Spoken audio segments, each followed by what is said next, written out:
જય જવાન જય કિસાન। હું છું તૃપ્તિ વાછાણી। હવે મગફળી બધાને બહુ સારું મગફળીનું વાવેતર થઈ ગયું છે અને વરસાદ પણ સારા થઈ ગયા છે।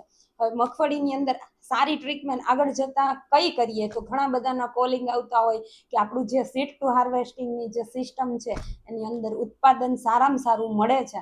તો એની અંદર આપણી એક સિસ્ટમ છે જે સિસ્ટમને ખેડૂતો ફોલો કરે છે।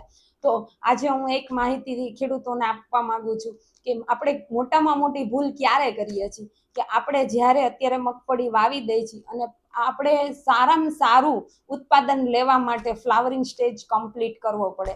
તો તમે બે ટાઈમિંગે ફ્લાવરિંગ આપો છો। એક તો 35 દિવસે ફ્લાવરિંગ આપવાનું છે ડોઝ અને એક 45 દિવસે ડોઝ આપવાનો છે। એનો બેનિફિટ તમને આગળ જતા જે દાઢાની અંદર મળશે અને એકદમ તમે જોશો ને તો એનું ઉત્પાદન સારામાં સારું મળશે।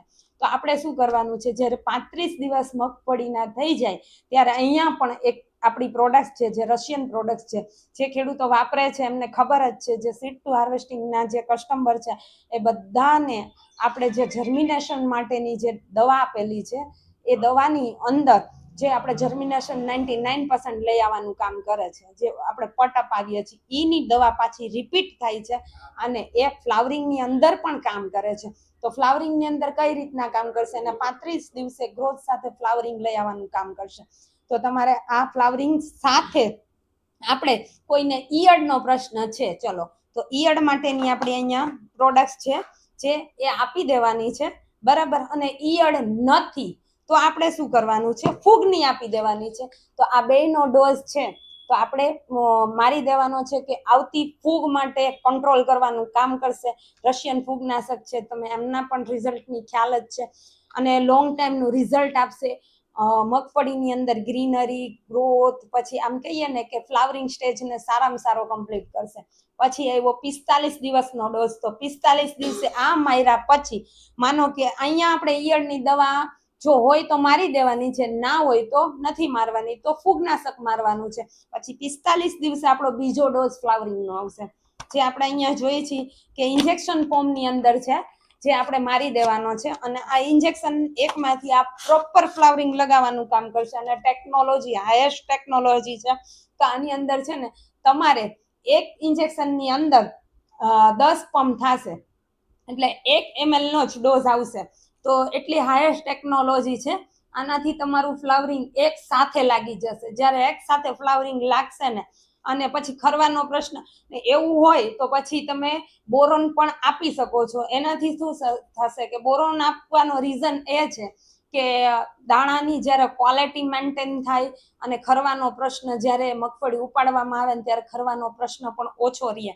તો આ બધી ટેકનોલોજી જ્યારે આપણે ટાઈમ ટેબલ આપી દઈએ છીએ ત્યારે સારામાં સારું રિઝલ્ટ આવતા ટાઈમિંગની અંદર મળે છે। ખેડૂતો મોટી ભૂલ એ કરે છે કે નીચેથી ટ્રીટમેન્ટ નથી કરતા યા તો ટાઈમિંગે સ્પ્રે નથી કરતા।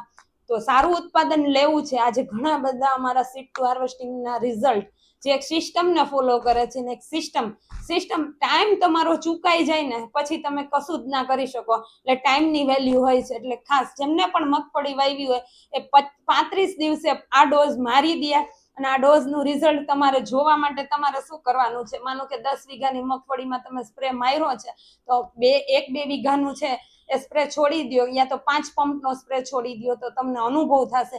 એનું રિઝલ્ટ છેલ્લે સુધી કટ પડશે ને જ્યારે તમારું ઉત્પાદન નીકળશે ને ત્યારે એમાં ઘણો બધો ડિફરન્ટ હશે। તો આની અંદર તમે આ સિસ્ટમથી કામ કરશો ને તો 100% રિઝલ્ટ મળશે। એટલે હમણાં જ મગફળીનો ટાઈમ પીરિયડ 35 દિવસનો છે તો પેલો ડોઝ મારી દઈએ આપણે। મારો નંબર છે 9425967650। નવી માહિતી મેળવવા માટે અમારું પર્સનલી ગ્રુપ છે, 4 ગ્રુપ ચાલે છે, એ ગ્રુપની અંદર તમે જોડાવો અને તમને રોજે રોજ નવી માહિતી મળી જશે। નવી પ્રોડક્ટ્સની કયા ટાઈમિંગે શેમનો સ્પ્રે કરવો, કઈ રીતની ટેકનોલોજીનો ઉપયોગ કરવો અને ઓર્ગેનિક ખેતીને આપણે બધા જ પ્રમોટ કરીએ। Thank you.